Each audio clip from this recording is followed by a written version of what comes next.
নমস্কার, দেখছেন রিপাবলিক বাংলা। আপনাদের সঙ্গে আমি অনির্বাণ। লোকসভা স্পিকারকে চিঠি তো দিয়েইছিলেন, এবার ফোনই করলেন লোকসভায় তৃণমূল কংগ্রেসের দলনেতা সুদীপ বন্দ্যোপাধ্যায়। ফোন করার কারণ, তৃণমূল কংগ্রেসের দুজন সাংসদ শিশির অধিকারী এবং সুনীল মণ্ডল, যারা তৃণমূল ছেড়ে বিজেপিতে যোগ দিয়েছেন এই বিধানসভা নির্বাচনের আগে এবং বিজেপির হয়ে রীতিমতো রাজনৈতিক প্রচারে কর্মসূচিতে অংশ নিয়েছেন, তৃণমূল বিরোধী বক্তব্য পেশ করেছেন একেবারে প্রকাশ্য মঞ্চগুলো থেকে, তাদের সাংসদ পদ খারিজের আবেদন জানিয়েই স্পিকারকে চিঠি দিয়েছিলেন সুদীপ বন্দ্যোপাধ্যায়। সে চিঠি পড়ে রয়েছে। এরপরে বিধানসভা নির্বাচন মিটে যাওয়ার পরে কি ঘটলো, সেই অভিযোগের নিষ্পত্তি হলো কিনা, কত দ্রুত হতে পারে, অর্থাৎ অভিযোগের নিষ্পত্তি দ্রুত করা হোক, অনেকটা এই আর্জি নিয়েই লোকসভা স্পিকারকে ফোন করলেন সুদীপ বন্দ্যোপাধ্যায়। পাশাপাশি প্রশ্ন উঠছে, তৃণমূলে আসা অন্য দল থেকে বিধায়কদের নিয়ে বা এর আগের সাংসদদের নিয়ে ঠিক এতটাই সিরিয়াস ছিল তৃণমূল কংগ্রেস? 2016 থেকে 2021 কংগ্রেস এবং বামফ্রন্ট থেকে আসা বিধায়কদের ক্ষেত্রে তাদের বিধায়ক পদ খারিজের জন্য যখন একের পর এক চিঠি জমা পড়েছে, তখন কি করেছে তৃণমূল কংগ্রেস? সিরিয়াসলি নিয়েছে বিষয়টাকে? আমাদের একটি বিশেষ প্রতিবেদন।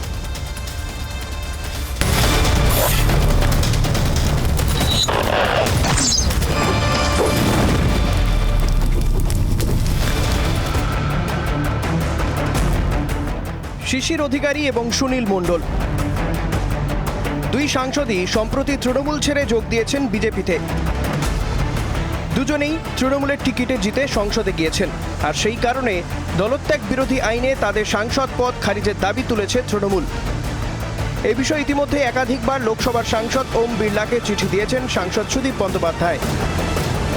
এবার লোকসভার স্পিকারকে ফোন করলেন সুদীপ, আর তাতেই শুরু হয়েছে নতুন বিতর্ক।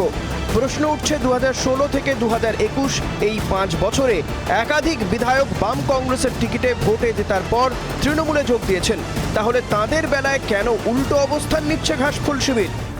আমরা মনে করি এই খারিজ হওয়াটা জরুরি। দলত্যাগ বিরোধী আইনে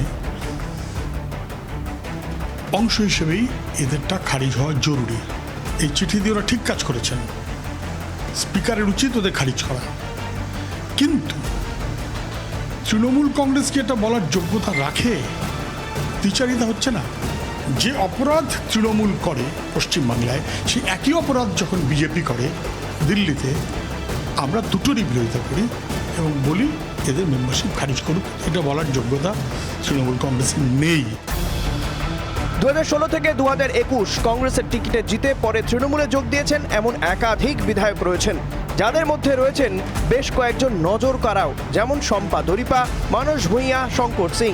পাশাপাশি বামেদের থেকে দীপালি বিশ্বাস, আব্দুর রেজ্জাক, কানাই মণ্ডলের মতো অনেকেই বামেদের টিকিটে জিতে পরে তৃণমূল কংগ্রেসে যোগ দেন। স্বাভাবিকভাবেই তৃণমূলের উদ্দেশ্যে বিরোধীদের কটাক্ষ, আপনি আচারী ধর্ম শিখাও অপরে। ওরা যা করেছেন সেটা ওদের দলের ব্যাপার, সেখানে ওরা কি করবেন না করবেন। যে দলত্যাগ আইনটাকে ভিত্তি করে এগুলো হয়, আমাদের খুব তিক্ত অভিজ্ঞতা আছে। যে কথাগুলো এতদিন ধরে আমরা বিধানসভায় বলেছিলাম, এখন তৃণমূল কংগ্রেস সেই একই কথা বলছে। কারণ সরকারি দল,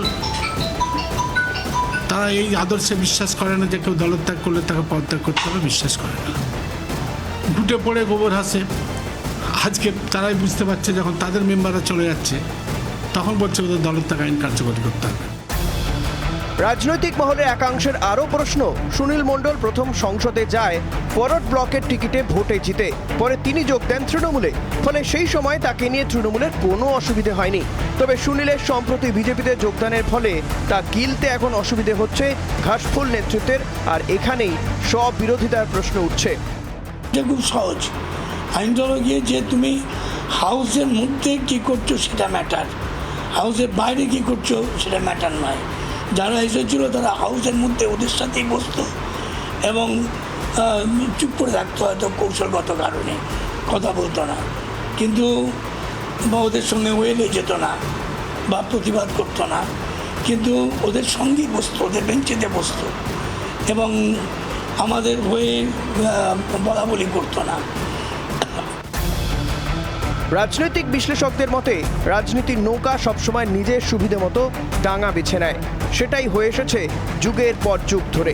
তা নিয়ে দড়ি টানাটানিও হওয়াটা স্বাভাবিক, যা বুঝেও বুঝতে চাইছে না তৃণমূল। রিপাবলিক বাংলা। আমার সঙ্গে উপস্থিত অতিথি যারা রয়েছেন আজকে অনির্বাণের অগ্নিবাণে এই নিয়ে বিতর্ক করবার জন্য, তাদের সঙ্গে পরিচয় করে দিয়ে বিজেপির তরফ থেকে তরুণজ্যোতি তিওয়ারি রয়েছেন, তৃণমূল মুখপাত্র হিসেবে রয়েছেন কোহিনুর মজুমদার, কংগ্রেস মুখপাত্র হিসেবে অশোক ভট্টাচার্য এবং রাজনৈতিক বিশ্লেষক নীলাদ্রি বন্দ্যোপাধ্যায় আমার সঙ্গে রয়েছেন। প্রত্যেকের সঙ্গে কথা বলবো, প্রত্যেকের কাছে এক এক করে আসবো, কিন্তু তার আগে আজকের এই বিতর্কের জন্য সাজিয়ে রাখা আমার প্রশ্নবাণ অনির্বাণের অগ্নিবাণ এক।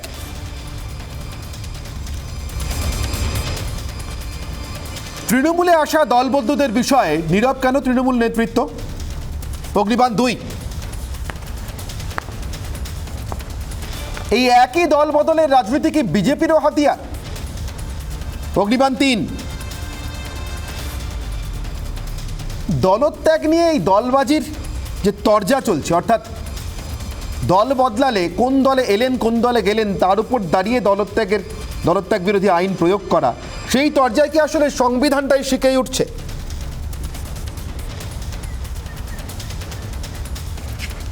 আমার সঙ্গে উপস্থিত অতিথিদের সঙ্গে আলোচনায় আসবো, কিন্তু তার আগে এই দল বদল সংক্রান্ত আইনটা কি, দলত্যাগ বিরোধী আইনটা কিভাবে এলো যদি সেদিকে একটু নজর রাখি। 1985 সালে প্রথম এই দলত্যাগ বিরোধী আইনটি নিয়ে আসা হয় সংবিধান সংশোধন করে। নতুন যুক্ত হয় দশম তফসিল ভারতীয় সংবিধানে। 101, 102, 190 এবং 191 নম্বর ধারা সংবিধানে সংশোধন করা হয় 1985-তে 52 নম্বর সংবিধান সংশোধনের মধ্যে দিয়ে, এবং তার মধ্যেই এই দলত্যাগ বিরোধী আইন কার্যকর হয়। কি বলা হয় সেই নতুন আইনে? নতুন আইনে বলা হয় যে কোনো একজন নির্বাচিত সদস্য কোনো একটি দলের প্রতীকে নির্বাচিত কোনো সাংসদ বা বিধায়ক অন্য দলে যোগ দিলে, আগের দল ছেড়ে দিলে, দলের সিদ্ধান্ত অমান্য করে সংশ্লিষ্ট হাউসে বা সভায় অর্থাৎ লোকসভা বা বিধানসভায় ভোট দিলে অথবা ভোটদানে বিরত থাকলে, দলের সিদ্ধান্তের বিরুদ্ধে গিয়ে অন্য দলকে ভোট দিলে তার সাংসদ বা বিধায়ক পদ খারিজ হবে। এই আইন এতটাই কড়া ছিল যেখানে বলা হয়েছিল নির্দল হিসেবে নির্বাচিত কোনো সাংসদ বা বিধায়ক তিনি যদি সংসদে গিয়ে অথবা বিধানসভায় গিয়ে কোনো একটি নির্দিষ্ট দলে যোগ দেন, নির্দল হিসেবে নির্বাচিত একক একজন, তা সত্ত্বেও তার সাংসদ বা বিধায়ক পদ খারিজ হয়ে যাবে। তার কারণ নির্বাচকরা অর্থাৎ সাধারণ মানুষ, জনসাধারণ ভোটার, তারা এটা জেনে তাকে ভোট দিয়েছিলেন যে তিনি নির্দল, তাদের বিশ্বাস ভঙ্গ করার কোনো অধিকার নির্বাচিত ওই জনপ্রতিনিধির নেই। ঠিক এই স্পিরিটে আইনটি তৈরি করা হয়েছিল। তারপর তার কি প্রয়োগ হয়েছে বিভিন্ন রাজ্যে, বিশেষ করে ভারতবর্ষের হিন্দি বলয়ে বিভিন্ন সময় উত্তরপ্রদেশ, বিহার, এমনকি নরসিংহ রাওয়ের সংখ্যালঘু সরকারের সময় আমরা দেখেছি। কিন্তু প্রশ্ন, সেই আইনের প্রয়োগ যখন দল বেছে হয় অথবা সেই আইনের প্রয়োগ বা অপপ্রয়োগ বা না প্রয়োগ নিয়ে যখন একটি দল কথা বলে, তখন এটা ভেবে কথা বলে তো যে আমরা ঠিক কীভাবে এটাকে ডিল করেছি। আমার প্রথম প্রশ্ন কোহিনুর মজুমদারের কাছে, তৃণমূল কংগ্রেসের মুখপাত্র। অন্য দল থেকে আসা বিধায়ক বা সাংসদদের নিয়ে আপনারা ঠিক কী স্টান্স নিয়েছিলেন, যার ফলে আজকে লোকসভার স্পিকারকে চিঠি দেওয়ার পর ফোন করার মতো যে তদবির বা সক্রিয়তা দেখাচ্ছেন সুদীপ বন্দ্যোপাধ্যায়, সেটা জাস্টিফাইড হয় কোহিনুর বাবু? দেখুন, যখন বিধানসভায় বিধায়ক পরিবর্তনের কথা বলছেন, সেখানে দাঁড়িয়ে তো শুভ্রাংশু আছে, সুনীল সিং আছে, এরকম একাধিক বিধায়ক যারা মঞ্চে মানে আউটসাইড দি হাউস গিয়ে তৃণমূলের বিরুদ্ধে কথা বলেছেন এবং বিজেপির মঞ্চে গেছেন, বিজেপির হয়ে প্রচার করেছেন, বিজেপির হয়ে কথা বলেছেন। কিন্তু যেটা মূল নিয়ম সেটা হচ্ছে হুইপ না মানা এবং দল পরিবর্তন করা, অফিসিয়ালি দল পরিবর্তন করা। এই জন্যই স্পিকারকে আমাদের চিঠি দেওয়া। And now it is up to the speaker. Speaker এদের ডেকে পাঠাবেন, এদের কাছে জিজ্ঞাসা করবেন যে এরা তৃণমূলে আছেন না বিজেপিতে গেছেন, এটা দেখতে হবে। এরা যদি বলে আমরা বিজেপিতে গেছি, আমরা বিজেপিতে আছি, আমরা বিজেপির হয়ে প্রচার করেছি এবং আমরা বিজেপিতেই থাকবো, তাহলে তাদের পদ যাবে এবং আবার উপনির্বাচন হবে। As simple as that. বিধানসভায় যে একা তৃণমূলের, পশ্চিমবাংলায় যে একা তৃণমূলের, অন্যান্য দল থেকে এমন তো নয়। এক লম্বা লিস্ট আছে যেখানে বিজেপি বিধায়ক হয়ে মানে তৃণমূলের বিধায়ক হয়ে বিজেপি হয়ে প্রচার করেছেন বা বিজেপি দলে জয়েন করেছেন আউটসাইড দি অ্যাসেম্বলি, বিধানসভার বাইরে। এই উদাহরণ শুধু তৃণমূলের দিকে আঙ্গুল তুললে আমার মনে হয় এটা অত্যন্ত বায়াস অ্যাকশন হবে। নিশ্চিতভাবে শুধু তৃণমূলের দিকে আঙুল তুলছি না কোহিনুর বাবু, আপনি নিশ্চয়ই আমার অগ্নিবাণের দিকে খেয়াল করেছেন। আমার 2 নম্বর অগ্নিবাণী ছিল যে এই একই দল বদল কি আসলে বিজেপিরও হাতিয়ার? আমি তরুণজ্যোতি তিওয়ারিকে প্রশ্নটা করব, জানিয়ে তৃণমূল কংগ্রেসের দিকে আপনাদের অভিযোগের আঙুল আজকে এই যে দুজন সাংসদের বিষয়টি সামনে আসায় বিতর্কটা হয়তো এতটা প্রকাশ্যে আসছে বা এতটা আবার নতুন করে জিয়ে উঠছে, তো ঘটনা যা বললেন কোহিনুর বাবু ফ্যাকচুয়ালি তো সবটাই কারেক্ট। তৃণমূল কংগ্রেস থেকে তো একইভাবে দলত্যাগ না করে নতুন করে নির্বাচিত না হয়ে একের পর এক বিধায়ক সাংসদরা আপনাদের দলে যোগ দিয়েছেন, তখন তো আপনাদের মনে হয়নি এটা নীতিবিরুদ্ধ হচ্ছে? অনির্বাণ, অ্যান্টি ডিফেকশন লয়ের ইতিহাস তুমি বললে, তার আগে এটার মেন রিজনটা শুরু হয়েছিল 1967 সালে গয়ালাল থেকে। সে গয়ালালে আয়ারাম গয়ারাম, সে বিখ্যাত স্টেটমেন্ট, কারণ একদিনের মধ্যে তার বেশ কয়েকবার তার দল বদলের ইতিহাস দেখা যায়। তারপর 10th শিডিউলে অ্যান্টি ডিফেকশন ল আসলো এবং এটা আসলো 2011 থেকে। যে আমরা দেখি পশ্চিমবঙ্গে 2011 থেকে 16 পর্যন্ত 13 জন অপোজিশন এমএলএ তৃণমূল জয়েন করলো, কোনো অ্যান্টি ডিফেকশন ল আসেনি। 2016 থেকে যদি বলি 18 জন কংগ্রেসের এমএলএ 44 জনের মধ্যে তৃণমূল জয়েন করলো, কিছু আসেনি। পঞ্চায়েত সমিতি, জেলা পরিষদ, মিউনিসিপ্যালিটিগুলো কিভাবে রাতারাতি দখল হলো আমরা দেখেছি। সুতরাং এখানে তৃণমূলের এই কথাটা বলছে, দেখুন ল আছে, স্পিকার তার ডিসিশন নেবে, রিজনেবল টাইমে নেবে, অ্যাজ পার ল নেবে, না স্পিকার কি করবে স্পিকার জানেন। কিন্তু তৃণমূলের কি নৈতিকতা সেটা নিয়ে প্রশ্ন করার, কারণ যে দলটা মানে গঠন হয়েছিল অন্য দলকে ভাঙিয়ে, যার তো একদম ক্ষমতা আসার শুরু থেকেই অন্য দলকে খালি ভাঙিয়ে যাচ্ছে। ইনফ্যাক্ট সেটাই না, ক্ষমতায় যখন এসেছিল এই দলের যে জোট সঙ্গী ছিল কংগ্রেস, সেই কংগ্রেসের রক্তক্ষরণ সব থেকে বেশি হয়েছে তৃণমূলের জন্য। তৃণমূল আজকে যখন এই অ্যান্টি ডিফেকশন লয়ের কথা বলে, তাদের কি নৈতিকতা আছে কোনোটা বলার? এবার হচ্ছে সেকেন্ডলি যে ওনারা লিগ্যাল স্টেপ নিচ্ছেন, ওনারা মানে লেটার লিখেছেন, তার ডিসিশন কি হবে, স্পিকার ডিসিশন নেবেন। স্পিকার ডিসিশন পছন্দ না হলে তাদের কাছে কোর্টের অপশন ওপেন থাকছে, আগেটা জুডিশিয়াল রিভিউর জন্য ওপেন ছিল না, এখন জুডিশিয়াল রিভিউর জন্য ওপেন আছে, সেগুলো দেখা যাবে। কিন্তু আজকের দিনে যেখানে দাঁড়িয়ে পোস্ট পোল যে ভায়োলেন্স, মানে ইলেকশনের পরেও যেগুলো তৃণমূল কংগ্রেস চালিয়ে যাচ্ছে, ভয়ের রাজনীতি, অন্য দল ভাঙানোর রাজনীতি, মানুষকে ঘরে ঢুকতে না দেওয়া। ইনফ্যাক্ট আজকেও হাইকোর্টের যে অর্ডারটা এসে দেখো তুমি, অর্ডারে পরিষ্কার বলা আছে, নির্দেশ দিয়েছে ওয়েস্ট বেঙ্গল লেজিসলেটিভ অথরিটিকে, লিগ্যাল সার্ভিস অথরিটিকে এবং পুলিশকে, যারা ঘরের বাইরে তাদেরকে ঘরে ঢোকানোর জন্য মানে পোস্ট পোল ভায়োলেন্স চলছে, সেদিকে নজর না দিয়ে সুদীপ বাবুর এখন মনে পড়লো অ্যান্টি ডিফেকশন ল নিয়ে যাওয়ার কথা। অবশ্যই যেতেই পারেন, কিন্তু নৈতিকতার দিক থেকে ওনাদের কি কোনো নৈতিক অধিকার আছে, এই প্রশ্নটা আমার থাকবেই। আমি এই নিয়ে আরো বিস্তারিত বিতর্কে যাবো। আমি নীলাদ্রি বাবুর কাছে যাই। নীলাদ্রি বাবু, আমি আপনার কাছে জিজ্ঞাসা করব, একজন বিশ্লেষক হিসেবে আপনার কি মনে হয়? আমার 3 নম্বর অগ্নিবাণ ছিল এই যে আইনি তরজা। নিশ্চিতভাবে আমি আর একবার আমার দর্শকদেরকে স্মরণ করিয়ে দেবো, এবং আপনারা দেখতেও পাচ্ছেন অ্যান্টি ডিফেকশন ল বা দলত্যাগ বিরোধী আইনটা আসলে কি। ঠিক যেভাবে বর্ষিয়ান রাজনীতিবিদ সুব্রত মুখোপাধ্যায়, বহুদিনের বিধায়ক থাকার তার অভিজ্ঞতা, পরিষদীয় রাজনীতির অভিজ্ঞতা, একেবারে কৌশলীভাবে বলেছেন যে হাউসের ভিতরে কি করছেন সেটাই তো আসল কথা। আর ঠিক আইনের এই ফাঁকটা গলেই তৃণমূলে আসা অন্য দল থেকে দলবন্ধুরা অথবা তৃণমূল থেকে বিজেপিতে যাওয়া দলবন্ধুরা তারা বারবার বেরিয়ে গিয়েছেন, শুধু এ রাজ্যে নয়, অন্য রাজ্য। আর এখানেই প্রশ্ন নীলাদ্রিবাবু, আইনের এই তরজাটা দিয়েই কি শেষমেশ সংবিধানটাই আসলে শিখে উঠছে? যারা আইনটা করেছিলেন তারা কি আইনের স্পিরিটটাকে এভাবে দেখতে চেয়েছিলেন?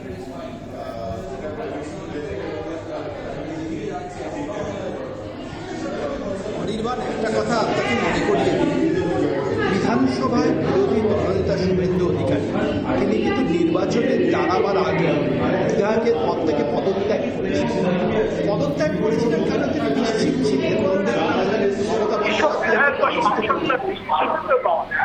যে তারা পুনর্নির্বাচিত হতে পারবে, তারাই কিন্তু পদত্যাগ করেন। আমি দল নির্বিশেষে বলছি, এবারে নির্বাচনটা একটি বিশেষ নির্বাচন, কারণ এবারের নির্বাচনে একটি কেন্দ্র থেকে আমরা মুখ্যমন্ত্রী এবং বিরোধী নেতা পেয়েছি। যিনি জিতেছেন তিনি হচ্ছেন বিরোধী নেতা, যিনি হেরেছেন তিনি হচ্ছেন মুখ্যমন্ত্রী। একটা অভূতপূর্ব নির্বাচন।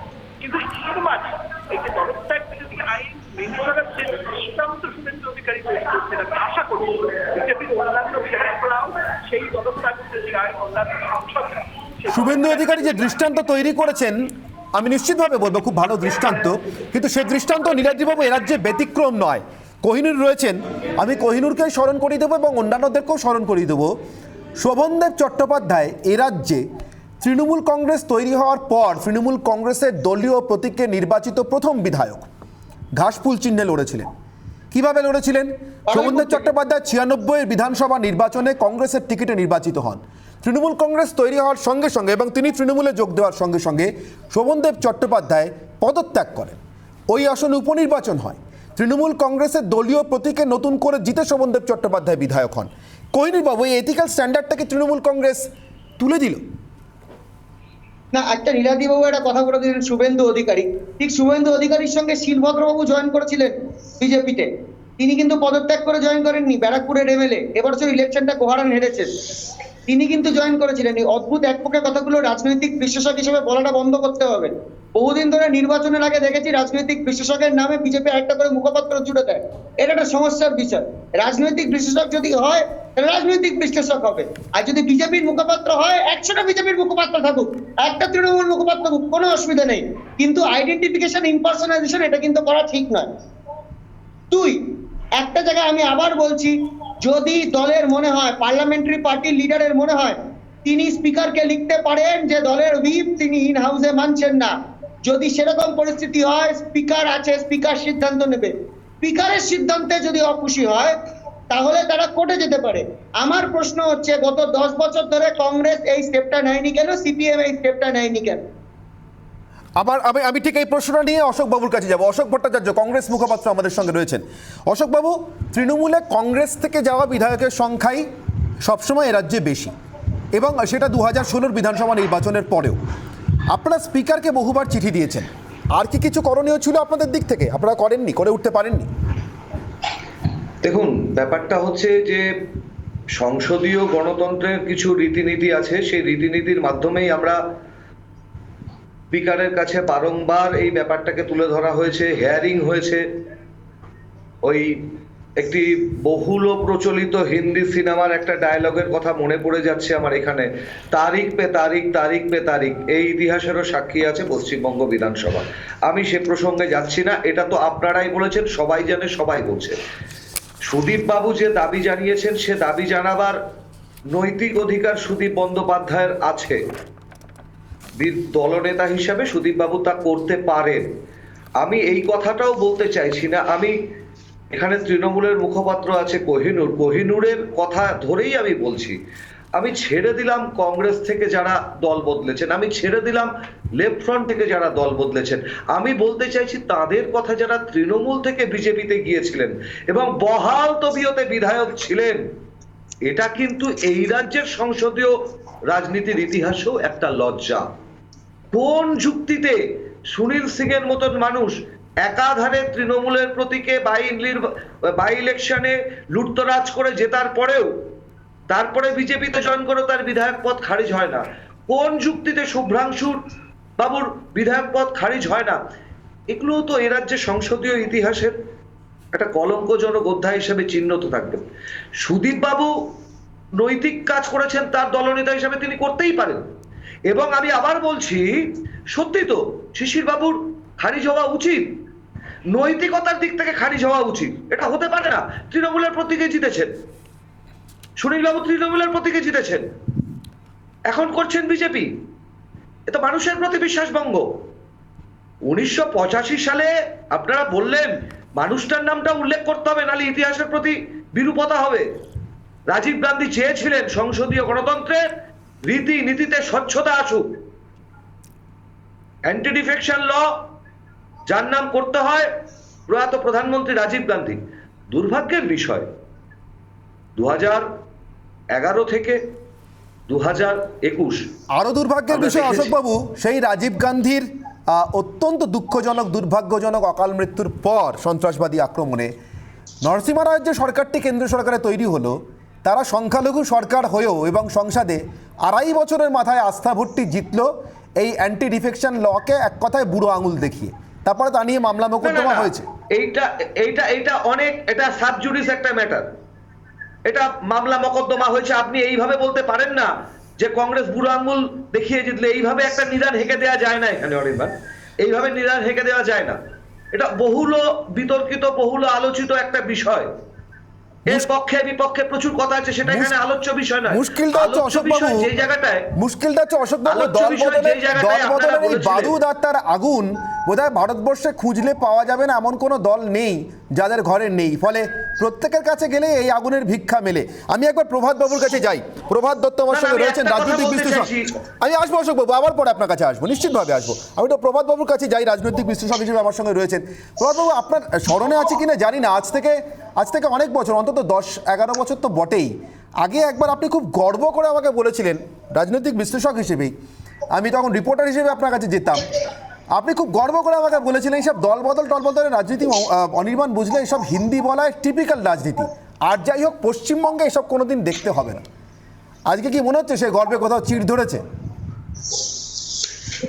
না, অনির্বাণ ঠিকই বলেছো। আসলে দল বদলের রাজনীতির সঙ্গে তো মূল্যবোধের রাজনীতির একটা সম্পর্ক আছে, এবং এই বিষয়টাকে যদি তুমি আমাদের দেশের প্রেক্ষাপটে ভাবো, আমি একটা তথ্য দেখছিলাম একটি বড় লেখায় যে 1967 থেকে 1971 এই সময়ে 4000 এমএলএ এমপির মধ্যে 2000 এমএলএ এমপি দলবদল হয়েছে, এবং অধিকাংশই ছিল ওই গোবলয়ের ঘটনা। সেই জন্যই আমি তোমায় তখন বলেছিলাম যে এই ঘটনাগুলো আমাদের রাজ্যের যে রাজনীতির ঐতিহ্য, আমাদের রাজ্যের রাজনীতির যে মূল্যবোধ, তার সঙ্গে সম্পৃক্ত নয়, তার সঙ্গে সামঞ্জস্যপূর্ণ নয়। এর বিষয়টা তো একটা শুধু সাংবিধানিক দিক আছে, আর একটা দলীয় রাজনৈতিক দিক আছে, একটা গণতন্ত্রের দিক আছে। ভারতবর্ষের গণতন্ত্র, ভারতবর্ষের বা পৃথিবীর যে কোনো গণতান্ত্রিক দেশে এই ধরনের আইন কানুন যেখানে যেখানে আছে, সেগুলো যদি লক্ষ্য করা যায় যে দল বদলের অধিকার কেড়ে নেওয়ার একটা অন্য তাৎপর্য আছে। সেটা হচ্ছে যে ওই যারা মাননীয় সদস্যা, তাদের যে ফ্রিডম অফ কনসেন্স, সেটাকে কেড়ে নেওয়া। তারা সম্প্রতি সংসদে বিতর্ক হলো কৃষি বিল নিয়ে। 250 জন সাংসদ ছিলেন যাদের ফার্মার বলে তারা তাদের অকুপেশন রেজিস্টার করেছেন, তারা কিন্তু কেউ পার্টিসিপেট করতে পারলেন না, কারণ তারা তাদের দলীয় নির্দেশ অনুসারে পার্টিসিপেট করতে পারলেন না। অর্থাৎ এই দল বদলের রাজনীতিটাকে আমাদের রাজ্যের যে রাজনৈতিক সংস্কৃতি, আমাদের রাজ্যের যে রাজনৈতিক ঐতিহ্য, তার সঙ্গে খুব মেলেনি। আমাদের দীর্ঘদিন ধরে যে পশ্চিমবাংলার রাজনীতি দেখো, তাহলে ওই যে সময়ের কথা বলছিলাম, সে সময়ে পশ্চিমবঙ্গে দল বদলের ঘটনা কিন্তু বেশি ঘটেনি। এখন এই দল বদলের ঘটনাটাকে আইনকে বৃদ্ধাঙ্গুষ্ঠ দেখিয়ে যেটা বলার চেষ্টা করা হচ্ছে, যে ঘটনাগুলো ঘটছে, আইন একপাশে পড়ে আছে, দল বদল হচ্ছে, নীতি নৈতিকতার প্রশ্ন উঠছে, ইলেকটোরাল ম্যান্ডেটের ডিস্টরশন হচ্ছে। এই যে আইনকে একপাশে রেখে এবং স্পিকারকে দল বদলের যে ওখানে আরবিটার করে রাখা হয়েছে, সেটা নিয়ে অনেকবার প্রশ্ন উঠেছে। ল কমিশনের প্রশ্ন তুলেছেন, ইলেকশন কমিশন প্রশ্ন তুলেছেন, বিশেষজ্ঞরা প্রশ্ন তুলেছেন।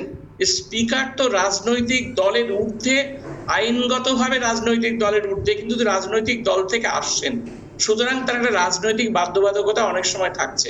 সুতরাং এই বিষয়টা বিচার বিবেচনার দায়িত্ব একটা ইন্ডিপেন্ডেন্ট ট্রাইব্যুনালের কাছে দেওয়া হোক। সুপ্রিম কোর্ট, মাননীয় সুপ্রিম কোর্ট, নরিমান পসিবলি মাননীয় জাস্টিস নরিমান এই প্রসঙ্গে বলেছিলেন যে ইন্ডিপেন্ডেন্ট ট্রাইব্যুনাল করে দেওয়া হোক, কিন্তু আজকে অব্দি ইন্ডিপেন্ডেন্ট ট্রাইব্যুনাল করার দিকে আমরা যাচ্ছি না। অর্থাৎ আমাদের দেশে দল বদল বন্ধ করার জন্য যে ধরনের প্রক্রিয়া দরকার, সেগুলো আইনি কতগুলো প্রক্রিয়ার মধ্যে সীমাবদ্ধ হয়ে বসে আছে। কিন্তু আমার প্রশ্ন এখানে প্রভাতবাবু, এখানে আমার প্রশ্ন যে কেন হয় না? আসলে কি সব দলই মনে মনে এটা পোষণ করে যে কোনোদিন এটার সাহায্য আমারও লাগবে? এটা তুমি হয়তো সঙ্গত কথাই বলেছো যে রাজনৈতিক একটা সময় কংগ্রেস এই দলের সুবিধা নিয়েছিল, বিজেপি ওই দলের সুবিধা নিয়েছে। ধরা যাক উত্তরপ্রদেশের কথা, সেখানে দল বদল হয়ে মিনিস্ট্রিয়াল বার দেওয়া হয়েছে। অর্থাৎ রাজনৈতিক দলগুলো এর বিভিন্ন সময় সুযোগ সুবিধা নিচ্ছে। তার ফলে যে সমস্ত আইন কানুন তৈরি হচ্ছে, তাতে ফাঁকফোকর থেকে যাচ্ছে অনেক, যাতে রাজনৈতিক দলগুলো সুযোগ সুবিধা নিতে পারে। এবং মাননীয় স্পিকারের হাত থেকে এই বিষয়টাকে সরিয়ে নেওয়ার জন্য একাধিকবার নানান প্রস্তাব নানান সময় এসেছে। এবং বিজেপির সময় যে ন্যাশনাল রিভিউ কমিটি হয়েছিল, সেখানেও এই প্রস্তাব এসেছিল, ল কমিশনে এই প্রস্তাব ছিল, সুপ্রিম কোর্টে এই প্রস্তাব এসেছে, কিন্তু অদ্যাবধি এই প্রস্তাব কার্যকরী হচ্ছে না। দল বদলের যে আইন আছে, আমার আপনার কাছ থেকে সবটা শোনার পর এবং যতটুকু সংবিধান আমার সামনে রাখা রয়েছে দল বদল সংক্রান্ত যে আইন, সেটা দেখার পর আমার একটা মজার উদাহরণ মনে আসছে প্রভাতবাবু।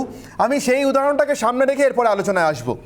আইনের বাধ্যবাধকতার কথা সবাই বলছেন, ঠিকই তো, ঠিক যেভাবে বলেছেন সুব্রত মুখোপাধ্যায়, হাউসের ভিতরে তিনি কি করছেন সেটাই সবচেয়ে গুরুত্বপূর্ণ। আচ্ছা, এই মুহূর্তে আমার একটাই প্রশ্ন, আমি বাড়ির ভিতরে ভীষণ রকমভাবে পরিবার নিষ্ঠ একজন মানুষ, আর বাড়ির বাইরে যা খুশি করে বেড়াই। আমার স্ত্রী যদি আমার বিরুদ্ধে বিবাহ বিচ্ছেদের মামলা করেন, তাহলে কোনটা বিচার্য হবে? বাড়ির ভিতরে অন্য কোনো মহিলার সঙ্গে আমি সম্পর্ক রাখি কিনা, নাকি বাড়ির বাইরে অন্য কোনো মহিলার সঙ্গে আমি মেলামেশা করি কিনা বা বিবাহ বহির্ভূত সম্পর্ক রাখি কিনা? এই প্রশ্ন যদি বিবেচ্য হয় আদালতের সামনে, তাহলে দল বদলের ক্ষেত্রে রাজনৈতিক চরিত্র বজায় রাখার ক্ষেত্রে প্রশ্ন কেন বিবেচ্য হবে না? এদেশের মানুষ এ প্রশ্নের উত্তর চাইতে পারেন না? একটা বিরতির সময় আছে, বিরতির পর ফিরে আসবো দল বদলের নৈতিকতার জায়গা থেকে। আর তার আগে আপনাদেরকে জানিয়ে রাখি, অনির্বাণের অগ্নিবাণের বিতর্কে রয়েছেন মানে খবর মিস করছেন এমনটা নয়। সমস্ত খবর টপ 5 বিশেষ করে আপনি মিস করতে পারেন না। তাই বিরতিতে যাওয়ার আগে এই মুহূর্তে এক নজরে দেখে নেব সবচেয়ে গুরুত্বপূর্ণ খবরগুলো, তারপর বিরতি, ফিরবো বিতর্কে। পামেলার বিরুদ্ধে কগনিজেন্স জারি আদালতের। চার্জশিটে পামেলার নাম না থাকলেও মামলা থেকে অব্যাহতি দিল না নিম্ন আদালত। হাইকোর্টের দ্বারস্থ হতে পারেন কোকেন কাণ্ডে অভিযুক্ত পামেলা গোস্বামী, জানান বিজেপি নেত্রী। শুক্রবার নারদা মামলায় ব্যাংশাল আদালতে হাজিরা 4 হেভিওয়েটের। হাজিরা দিলেন ফিরাদ হাকিম, সুব্রত মুখোপাধ্যায়, শোভন চট্টোপাধ্যায় ও মদন মিত্র। রাজ্যে এলো আরও 80,000 কোভ্যাক্সিন। শুক্রবার এয়ার ইন্ডিয়ার বিমানে কলকাতায় আসে ভ্যাকসিন। ভারত বায়োটেক থেকে আনা হয়েছে ভ্যাকসিনের ডোজগুলি। কলকাতা বিমানবন্দর থেকে নিয়ে যাওয়া হয়েছে বাগবাজারে। হোটেল রেস্তোরাঁ খোলায় ছাড়। করোনা বিধি মেনে বিকেল 5টা থেকে 3 ঘন্টা খোলার অনুমতি। 15 জুনের পর শপিং মল খোলার ভাবনা। যদিও কর্মীদের টিকাকরণ আবশ্যক, নবান্নে জানালেন মুখ্যমন্ত্রী। আগে ছাত্রছাত্রীদের টিকাকরণ, তারপর পরীক্ষা। টিকাকরণে পথ দেখালো দক্ষিণ কলকাতার নামী বেসরকারি স্কুল। দ্বাদশ শ্রেণীর ছাত্রছাত্রীদের পরীক্ষার আগে টিকাকরণের ব্যবস্থা করছে এই স্কুল। সেই সঙ্গে শিক্ষক শিক্ষিকারা নেবেন করোনার টিকা।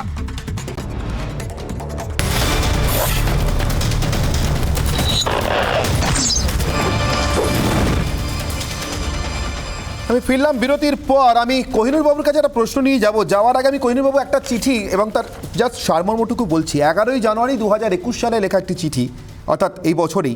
সুজন চক্রবর্তী লিখছেন বাম পরিষদীয় দলনেতা হিসেবে রাজ্যের মুখ্যমন্ত্রীকে, মমতা বন্দ্যোপাধ্যায়কে। তার চিঠির সারমর্ম হচ্ছে যে 18ই নভেম্বর 2016 সালে সিপিআইএমের টিকিটে নির্বাচিত বা প্রতীকে নির্বাচিত দীপালি বিশ্বাস, মাফ করবেন, তিনি দলত্যাগ করেন এবং সেদিন থেকে বারবার সব মিলিয়ে মোট 18টি হিয়ারিং হয় দীপালি বিশ্বাসের এই দলত্যাগের পর। কিন্তু এই 2021-এর 11ই জানুয়ারি পর্যন্ত দীপালি বিশ্বাসের বিধায়ক পদ খারিজ হয়নি। সুজনবাবুর এই চিঠিতে আর্তিটা একটু স্পষ্ট, কারণ এর মাঝখানে দীপালি বিশ্বাস তৃণমূল থেকে আবার বিজেপিতেও চলে গিয়েছেন। অর্থাৎ একই বিধানসভার মেয়াদকালে 5 বছরের মধ্যে সিপিআইএমের প্রতীকে নির্বাচিত দীপালি বিশ্বাস প্রথমে গেলেন তৃণমূলে, তারপর চলে গেলেন বিজেপিতে। নিশ্চিতভাবেই আইনের ফাঁক গলে হাউসের ভিতরে তিনি সিপিআইএমের ম্যান্ডেট, সিপিআইএমের হুইপ কখনো অগ্রাহ্য করেননি, যাতে তার ওই আইনের ফাঁক অনুযায়ী বিধায়ক পদটি খারিজ না হয়।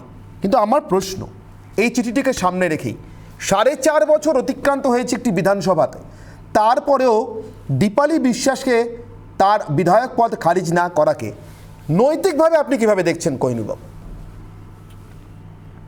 না, বিষয়টা হচ্ছে, আমি আবার বলি, এখানে নৈতিকতার জায়গায় আছে, কিন্তু এই চিঠিটা উনি যে সরে যাচ্ছেন, মানে ওনার যে পদ ক্যান্সেল করার কথা, ডিসমিস করার কথা অ্যাজ এমএলএ, সেটা চিঠিটা স্পিকারকে করা উচিত এবং স্পিকারের একটা প্রসিডিংস আছে। আমি আবার বলি যে স্পিকারের প্রসিডিংসে যদি আমি খুশি না হই, তাহলে আমি কোর্টে যেতে পারি, আমার কোর্টে যাওয়ার অধিকার আছে। আমার মনে হয় এই চিঠিটা মমতা বন্দ্যোপাধ্যায়কে না লিখে সুজনবাবুরা কোর্টে যেতে পারতেন দীপালি বিশ্বাসকে। এই কেসটা আমরাও ছিলাম, আমাদেরও তো বিধায়করা বিজেপিতে চলে গেছিল, কিন্তু আমাদেরটা একদম শেষ দিনে, মানে প্রায় 2020 দিকে, যেখানে আর হার্ডলি 1 মাস, এক বছর ছিল পরের নির্বাচনের জন্য। কিন্তু এই চিঠিটা আমার মনে হয় তিনি স্পিকারকে লিখতে পারতেন বা এইবার তিনি কোর্টে যেতে পারতেন। আমরাও ঠিক একইভাবে আমাদের বিপ যদি ওনারা না মানেন, কোহিনুরবাবু আপনি যা বলছেন নিশ্চিতভাবে দলত্যাগ বিরোধী আইনের যে প্রভিশন, আপনি একেবারে সংবিধান মেনে, আমি বারবার বলব সংবিধান মেনে আপনি একদম সেই প্রভিশনের ভিতরে বলছেন। স্পিকারকে কিন্তু চিঠি লিখেছেন বাম পরিষদীয় দলনেতা বা কংগ্রেসের তরফ থেকে যখন লেখার কথা আব্দুল মান্নান লিখেছেন, 18টি হিয়ারিং হয়েছে। আমার প্রশ্নটা কিন্তু স্পিকার কি করলেন সেটা নিয়ে নয়, স্পিকার এক্ষেত্রে অ্যাবসলিউট ইমিউনিটি এনজয় করেন সংবিধান মোতাবেক, কোর্ট আদালত নাক গলাতে পারে না, যা বলছে সংবিধান। আমার প্রশ্নটা সেখানেই নৈতিকতা নিয়ে কোহিনুরবাবু, যে প্রশ্নটা আমি বিরতির আগে গিয়েছিলাম। যদি ব্যক্তি মানুষ হিসেবে আমার চরিত্র শুধুমাত্র হাউসের ভিতরে, মানে আমার বাড়ির ভিতরে আমি কি করলাম, ফ্যামিলির ভিতরে কি করলাম, তার দ্বারা নির্ধারিত না হয়, একজন জনপ্রতিনিধির রাজনৈতিক চরিত্র, যার নির্বাচকদের প্রতি তার বিশ্বাস ভঙ্গ অথবা বিশ্বাস রেখে চলা, এটা শুধুমাত্র এই আইনের এইটুখানি লিখে দেওয়া 4 লাইনের মধ্যে নির্ধারিত হতে পারে, নাকি আমাদের দিন বদলের সময় এসছে, আইন পরিবর্তনের সময় এসছে? না, আমি আবার বলছি, আইনের পথে চলবে, আইন যদি চেঞ্জ হয় সেরকম হবে। এবং দীপালি বিশ্বাসের বিরুদ্ধে যে প্রসিডিংস হয়নি তা নয়, যাদের বিরুদ্ধে স্পিকারকে চিঠি লেখা হয়েছে স্পিকার তাদের এগেনস্টে প্রসিডিংস চালু করেছে। এবং আবার আমি বলি যে স্পিকারের প্রসিডিংস যদি পশ্চিমবাংলার বিধায়কের যে আইন আছে, তার স্পিকার আছে বিধানসভায়, তার স্পিকারের যে প্রসিডিংস যদি কারোর পছন্দ না হয়, সেই ইনকামবেন্ট যেতে পারে কোর্টে, কোনো অসুবিধা নেই। সিপিএম যায়নি কেন? তরুণজ্যোতি তিওয়ারি হাত তুলছেন, আমি তরুণজ্যোতি তিওয়ারিকে বিতর্কে ডাকছি, প্লিজ তরুণজ্যোতি বাবু। আচ্ছা, ইকুয়েশনটা না অনির্বাণ এতটা ঠিক সোজা নয়। প্রসিডিং চলছিল, প্রসিডিং কনক্লুড করার দায়িত্ব ছিল স্পিকারের। স্পিকার আইদার অ্যালাউ করতো অথবা রিজেক্ট করতো। কোনো একটা, এই দুটোর মধ্যে কোনো একটা ক্ষেত্র হলে কোর্টের রাস্তাটা খোলা থাকে, কারণ কনস্টিটিউশনে তুমি যদি দেখছো 10th শিডিউলে দেখো লেখা আছে রিজনেবল টাইম। এবার সেই রিজনেবল টাইমটা কতটা হলে রিজনেবল টাইম হয় সেটা কিন্তু ডিফাইন করা নেই। অ্যান্টি ডিফেকশন লয়ে বেশ কিছু প্রবলেম আছে। কোহিনুর, আমি আসবো আপনার কাছে, আসবো রিভিউ করার জায়গা আছে, কর্ণাটকে হয়েছে। এবং কোহিনুর, আমি আসবো আপনার কাছে, আসবো। জেডিএস এমএলএরা যখন বিজেপিতে গেছিল তখন তাদের এখানে কোহিনুর আপনার কাছে আসবো, তার মধ্যে ইন্টারভেন্ট করেছিল। কোহিনুর আপনার কাছে আসবো, সময় ধরেই আসবো। কোহিনুর প্লিজ আপনি থাকুন বিতর্ক মধ্যে, আমি আপনার কাছে আসবো। তরুণজ্যোতি উত্তরটা দিন, তরুণজ্যোতি প্লিজ 1 মিনিটের মধ্যে কনক্লুড করবেন। এবং এই অ্যান্টি ডিফেকশন লয়ের বেশ কিছু ইস্যু আছে, সেই ইস্যুগুলো মানে কনসিডার করে হয়তো এটা রাইট টাইম, যেখানে সব করা পলিটিক্যাল পার্টিকে এটা কনসাইন্সে এসে এটাকে ঠিক করা উচিত। একটা পলিটিক্যাল সৌজন্যতা, পলিটিক্যাল রাইট থাকুক, এবং তার সব থেকে বেশি দরকার, এই ধরো পশ্চিমবঙ্গের কথা বলে এটা এক্সাম্পল মনে করে দিই, কয়েক বছর আগেই অরুণাভ ঘোষ এরকম একটা প্রসিডিং এর ক্ষেত্রে যখন বারবার স্টেপ নেওয়া হচ্ছিল না, তখন অরুণাভ ঘোষ একটা কথা বলেছিলেন আমাদের পশ্চিমবঙ্গের স্পিকার হলেন রাজ্য মানে ওই কেন কোট আনকোট ওই ধন্যী মেয়ের রবি ঘোষের মতো। তারপর তার বিরুদ্ধে পদক্ষেপ হয়। পশ্চিমবঙ্গে বিধানসভা স্পিকারের কথা যদি বলা হয় তাহলে সিম্পল একটা অ্যাডজর্ন মোশন পর্যন্ত অ্যালাউ করে না। বেশ, আমি কোহিনুরের কাছে উত্তর নেওয়ার জন্য যাই। কোহিনুর আপনার উত্তর। পার্লামেন্টে তো কৃষি বিল আই হয়ে যায়, ডিভিশন পর্যন্ত দেয় না। আবার উনি তরুণজ্যোতি তিওয়ারি বলছেন পার্লামেন্টে কৃষি আইন যখন পাস হয়, রাজ্যসভায় যখন কৃষি আইন পাস হয়, তখন ডিভিশন চেয়েছিল এমপিরা যে আমাকে ডিভিশন দিন, আমি জানতে চাই যে কত ভোট ফেভারে পড়েছে, কত ভোট এগেইনস্টে পড়েছে। সেই ডিভিশন পর্যন্ত রাজ্যসভায় পাওয়া যায়নি। আবার এখানে স্পিকারের কথা বলছে, বাংলা স্পিকারের কথা বলছে, যেখানে অ্যাবসলিউট মেজরিটি এনজয় করে একটা পার্টি।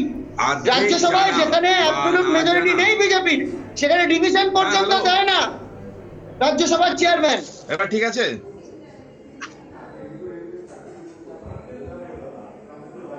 ওকে তরুণজ্যোতি বাবু আপনার উত্তর।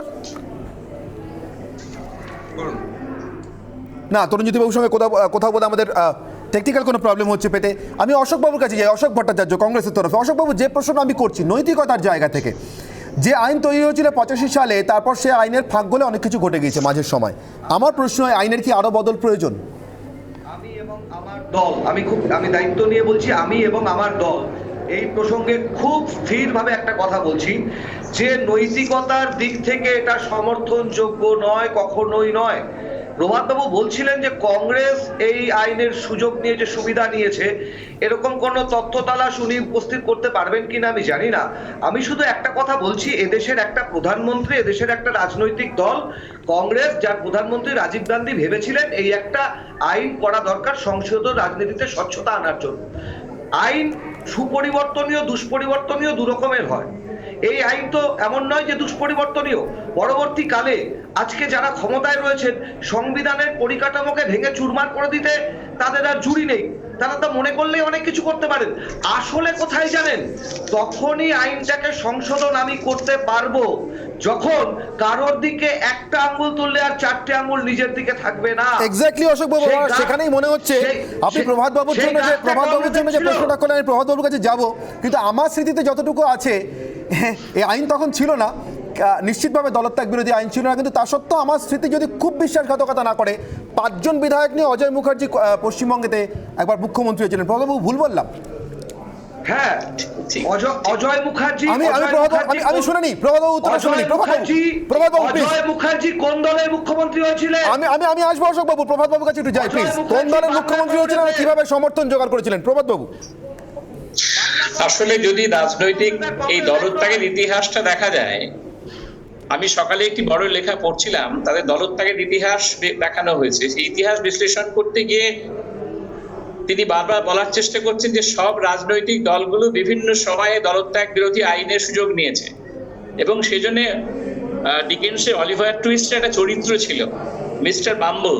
তিনি বলছেন ল শুড বি অ্যান ইডিয়েট, অর্থাৎ এই লয়ের যে নানা রকম ফাঁকফোকর সেটা ব্যবহার করা হয়েছে, এবং আমাদের দেশে সংবিধান সংশোধন করা হয়েছে। তার পরবর্তীকালে 91তম সংবিধান সংশোধন হয়েছে যাতে করে ফাঁকফোকর গুলো বন্ধ করা যায়। ফাঁকফোকর বন্ধ হচ্ছে, কিন্তু আসলে আইন দিয়ে এই বিষয়টার সমাধান করা যাবে না, আইন দিয়ে এটা বন্ধ করা যাবে না। এটা রাজনৈতিক প্রশ্ন, রাজনৈতিক নীতিনৈতিকতার প্রশ্ন। এবং আমার নিজের ধারণা যে রাজনৈতিক দলগুলোকে, দলের সদস্যদের একেবারে কঠিনভাবে বেঁধে দেওয়াটাও গণতান্ত্রিক ভাবনা চিন্তার বিরোধী। আমরা সম্প্রতি যদি আমেরিকার ঘটনাটা দেখি, 7 জন সেনেটর তাদের বিপক্ষে, ট্রাম্পের বিপক্ষে ভোট দিলেন। ইংল্যান্ডে সম্প্রতি ঘটেছে, বরিস জনসনের বিরুদ্ধে তার পার্টির কয়েকজন সদস্য ভোট দিয়েছেন। অর্থাৎ দলের সদস্যদের কঠিন নিয়ম শৃঙ্খলায় বেঁধে দেওয়া, গণতন্ত্রের কণ্ঠরোধ করা খানিকটা। তার মানে তাদের ছেড়ে দেওয়া হবে কি? ছেড়ে দেওয়া হবে না, কারণ দলীয় রাজনীতিতে দলীয় প্রতীকে যখন নির্বাচন হচ্ছে তখন দলের প্রতি সদস্যদের একটা দায়বদ্ধতা আছে, কিন্তু সাথে নিয়ম কানুন মেনে এবং দায়বদ্ধতা পালন করাটা এনশিওর করতে হবে দলগুলোকে। অর্থাৎ দলগুলোকেই মূল দায়িত্ব নিতে হবে, নাগরিকদের একটা দায়িত্ব নিতে হবে। নাগরিকদের এই দায়িত্ব নিয়ে প্রমাণ করতে হবে যারা দল বদল করছেন নীতি নৈতিকতার কথা না ভেবে, তাদের পরবর্তী নির্বাচনে তারা যাতে বিজয়ী না হতে পারেন। নাগরিকরা যদি নাগরিকদের এরকম শাস্তি, ইতিমধ্যে আমার মনে হয় এই নির্বাচনে বেশ কিছু শাস্তি এমন নাগরিকরা দিয়েছেন দল বদলুদের। এবারের নির্বাচনে তৃণমূল থেকে রাতারাতি বিজেপিতে এসে প্রার্থী হয়ে যাওয়া প্রার্থী দেখেছে। প্রভাতবাবু আসবো, আমি 1 মিনিটে তরুণজ্যোতি তিওয়ারির কাছে উত্তর চাইবো। তরুণজ্যোতি বাবু যা বলছিলেন প্রভাতবাবু, অনেকটা কি তারই অনুমোদন এবারের বিধানসভা নির্বাচন? দল বদলুদের যার টিকিট আপনারা দিয়েছেন তার তো বোধহয় পার্সেন্টেজ হিসাব করলে 1% জেতেননি। দেখুন, সেটা দল ঠিক করবে, সেটা রেসপেক্ট না বিজেপি কেন জেতেনি, বিজেপি কেন ভোট পায়নি, এটা অবভিয়াসলি দলের সিদ্ধান্ত। কিন্তু এই অ্যান্টি ডিফেকশন ল নিয়ে যদি কথা হয়, অ্যান্টি ডিফেকশন ল আমার মনে হয় দলমত নির্বিশেষে সবকটা পার্টিকে এটা ঠিক করা উচিত। অ্যান্টি ডিফেকশন লয়ে যে লুপগুলো আছে সেগুলো তাড়াতাড়ি কিওর করা উচিত। সংসদীয় গণতন্ত্র বা পরিষদীয় গণতন্ত্র দুটো ক্ষেত্রে এটা উপকারী হবে। আর আজকে তৃণমূল কংগ্রেস যে কথাগুলো বলে, নৈতিকতার দিক থেকে তাদের কোনো দাম নেই, কারণ এই অ্যান্টি ডিফেকশন ল এবং পশ্চিমবঙ্গে সব থেকে বড় কাণ্ডারি যদি কেউ হয়ে থাকে তৃণমূল কংগ্রেস 2011 থেকে ঠিক এটাই করে আসছে। এদের মুখে এটা মানা না, নৈতিক দিক থেকে এদের কোনো অধিকার নেই এগুলো নিয়ে কথা বলার। কোহিনুর কিছু বলছেন, কোহিনুর 30 সেকেন্ড প্লিজ। বিজেপি দলটাই তো তৃণমূল তৈরি করে দিয়েছে। তৃণমূলের সেকেন্ড হ্যান্ড মাল, তৃণমূলের বাজে প্রোডাক্ট, তৃণমূলের যাদেরকে বলেছে চোর, আজকে সেই দলটাই বিজেপি। বিজেপি দলটা তৈরি হয়েছে তৃণমূল থেকে নিয়েই তো তৈরি হয়েছে, তৃণমূল থেকে নিয়ে তৈরি হয়েছে। এখন সবাই সাভারকারের চিঠি লিখে চিঠি দেখছে, সাভারকারের মুচলেখা দেখে চিঠি লিখে মমতা দিকে চিঠি লিখছে যে দলে ফিরতে চায়। সেই তরুণদের দল আর ডিফেকশন ল নিয়ে কথা বলার যোগ্যতা নেই, কথা বলার নৈতিক অধিকারও নেই। আমার ব্রহ্মাস্ত্রের সময় হয়ে গেছে, আমি ব্রহ্মাস্ত্রের দিকে নজর রাখি। আজকে অনির্বাণের অগ্নিবাণের মূল প্রশ্ন বা ব্রহ্মাস্ত্র আমরা যাকে বলি, আজকের মূল প্রশ্ন অনির্বাণের অগ্নিবাণে তৃণমূল কংগ্রেসের দলত্যাগী সাংসদদের প্রতি এই যে ক্ষোভ, তা কি দলত্যাগী আইন ভঙ্গের জন্য ক্ষোভ, নাকি নিজেদের কৌশল বুমেরাং হওয়ার ক্ষোভ? তৃণমূলের ক্ষোভ আইন ভঙ্গে না বুমেরাং কৌশলে? অর্থাৎ যে কৌশলে তৃণমূল কংগ্রেস থেকে বা বামেদের থেকে আসা বিধায়কদের নিজেদের সঙ্গে রেখে দিয়েছে, একেবারে দলীয় রাজনীতির নিয়ম কানুন মেনে এবং সংসদীয় রাজনীতির নিয়ম ভঙ্গ না করে, ঠিক সেই কৌশলই তৃণমূল কংগ্রেসের বিরুদ্ধে প্রয়োগ হওয়া থেকে ক্ষোভ। একটা বিরতির সময় আছে, বিরতির পর আমি ফিরে আসবো ব্রহ্মাস্ত্রের এই মূল প্রশ্ন নিয়ে আলোচনা করবার জন্য। সঙ্গে থাকুন রিপাবলিক বাংলায়।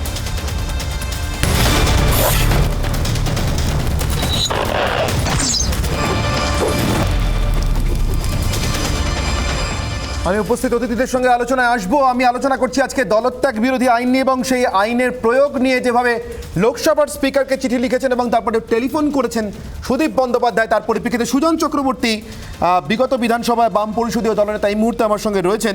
আমি সুজনবাবুর কাছে সরাসরি যাব কয়েকটি প্রশ্ন নিয়ে আমার তরফ থেকে। সুজনবাবু, আপনার কাছে আমার প্রথম প্রশ্ন, দীপালি বিশ্বাসের প্রসঙ্গে 4.5 বছর পর মমতা বন্দ্যোপাধ্যায়কে লেখা আপনার যে চিঠিটি, সেটা এই মুহূর্তে আমার কাছে রয়েছে। 11ই জানুয়ারি 2021 ছিল চিঠির ডেট।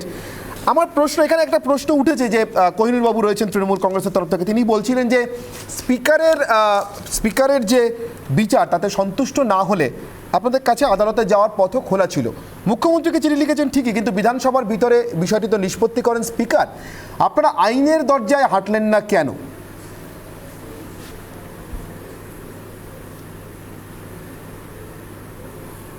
আমি প্রথমত বলছি যে প্রসঙ্গে আজকে এই আলোচনাটা আসলো সেটা হচ্ছে যে তৃণমূল কংগ্রেসের লোকসভার যিনি নেতা, তারা লোকসভার স্পিকারকে চিঠি দিয়েছেন যে সুনীল মণ্ডল, শিশির অধিকারী এরা যেহেতু দলত্যাগ করেছেন, অতএব এরা পদত্যাগ করেননি, তাই দলত্যাগ বিরোধী আইনে এদেরকে শাস্তি দেওয়া হোক, মানে মেম্বারশিপ খারিজ করা হোক।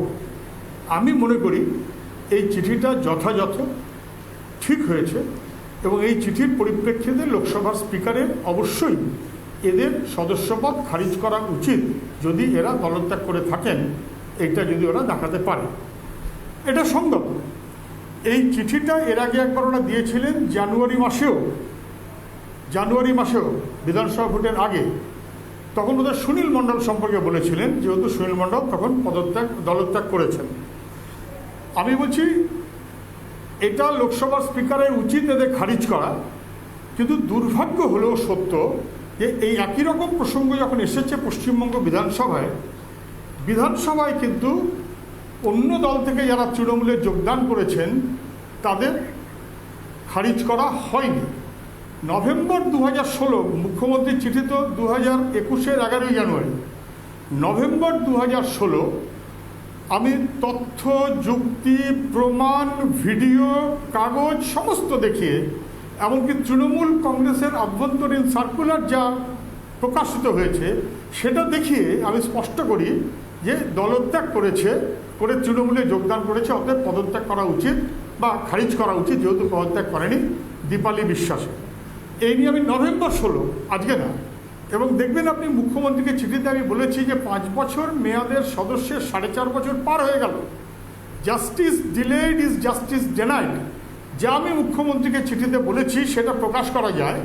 স্পিকারকে চিঠি দিলে সেটা প্রকাশ করাটা খুব সমীচীন নয়, কিন্তু একই মর্মে স্পিকারকে একবার না একাধিকবার আমি চিঠি দিয়েছি, একাধিকবার, এবং 18টা হিয়ারিং হয়েছে।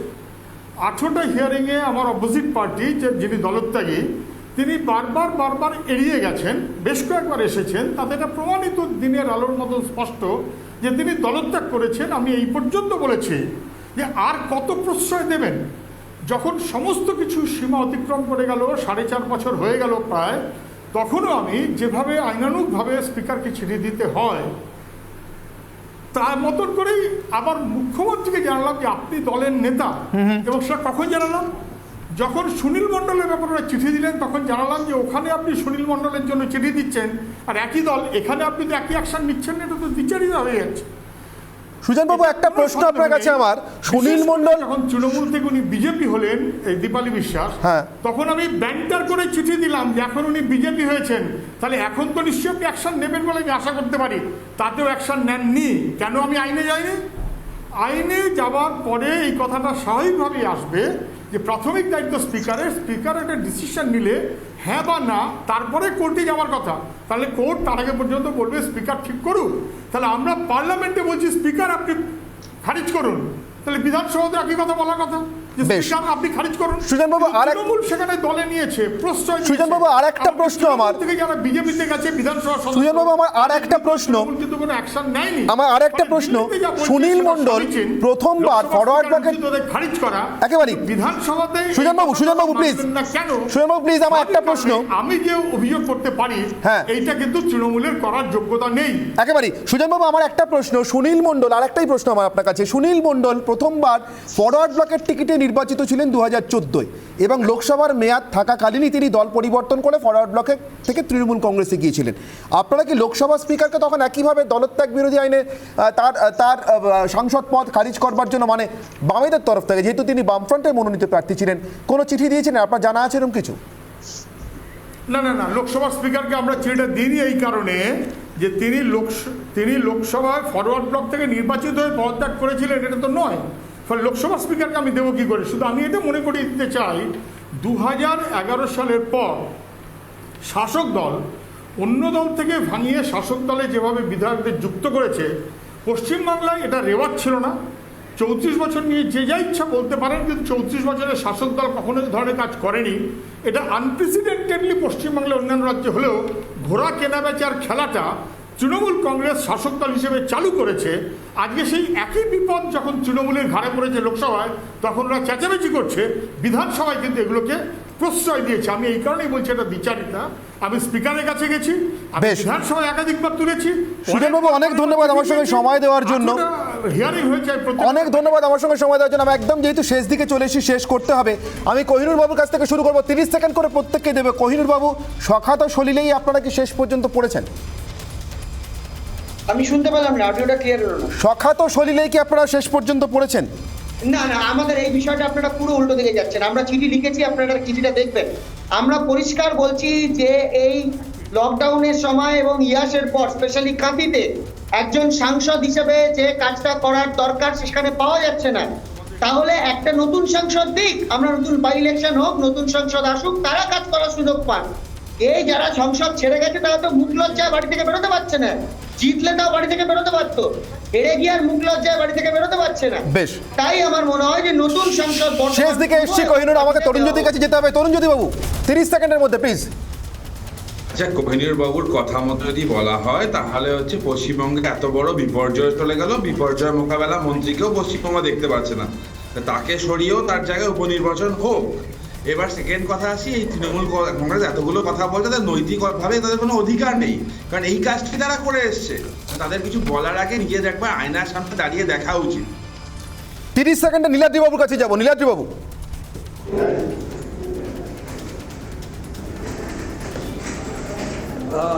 অনির্বাণ, এই তৃণমূল সরকারের থেকে কোনো রকম নৈতিক পদক্ষেপ আশা করা উচিত নয়, কারণ এবার নন্দীগ্রামে পরাজিত হয়েও মমতা বন্দ্যোপাধ্যায় মুখ্যমন্ত্রী হয়েছে। এটা কি নৈতিকতা? এটা আইনের দিক থেকে নিশ্চয়ই স্বীকৃত, কিন্তু এটা কি নৈতিকতা?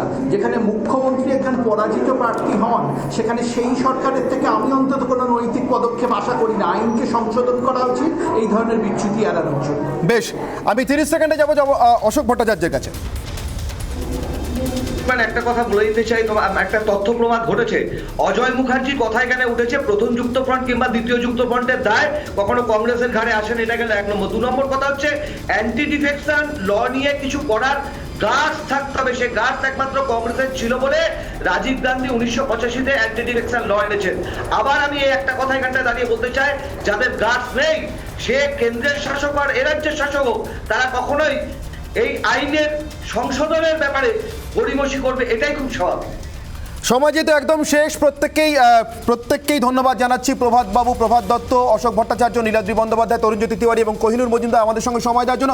অশোক বাবু, শেষে শুধু এইটুকু মনে করিয়ে দিই আপনাকে, অজয় মুখার্জি প্রসঙ্গে আমি যা বলেছি তা প্রথম বা দ্বিতীয় যুক্ত ফ্রন্টের নয়।